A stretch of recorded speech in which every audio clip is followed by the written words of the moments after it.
పెద్దపల్లి జిల్లా మంథిని మండలం కన్నాల వద్ద అక్రమంగా బొగ్గును తరలిస్తున్నటువంటి క్రమంలో సమాచారం అందుకున్నటువంటి విజిలెన్స్ అధికారులు, సింగరేణి అధికారులు తనిఖీలు చేసి దాదాపు 200 క్వింటాల బొగ్గును స్వాధీనం చేసుకున్నారు. ఇది భూపాలపల్లి నుంచి గోదావరికానికి తరలిస్తున్నటువంటి బొగ్గు ఇటుక బట్టీల వద్దకు తరలిస్తున్నారు, అక్రమంగా తరలిస్తున్నారు. అక్రమ దందాపై సమాచారం అందుకున్నటువంటి అధికారులు పక్కాగా అబ్జర్వ్ చేశారు, రెక్కి నిర్వహించారు. ఈ క్రమంలో తాజాగా దాడులు చేసే స్వాధీనం చేసుకున్నారు, పలువురి మీద కేసులు నమోదు చేసినటువంటి పరిస్థితి. కన్నాల వద్ద విజిలెన్స్ ఈరోజు ఒక 2 లారీలు పట్టుకున్నారు.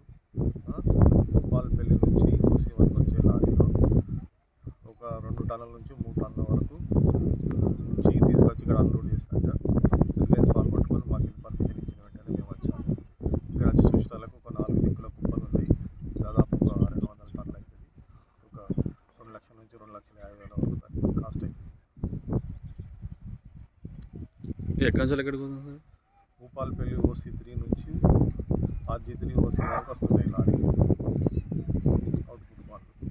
అంటే దీన్ని లారీ డ్రైవర్లు అక్రమంగా అది చెప్పండి. అది ఈ లారీ డ్రైవర్లు అక్రమంగా దీన్ని తరలించగా విజిలెన్స్ డిపార్ట్మెంట్ పట్టుకొని మాకు ఇన్ఫర్మేషన్ ఇచ్చారు. మేము వచ్చి ఇక్కడ దీన్ని పర్యవేక్షణ చేస్తున్నాం.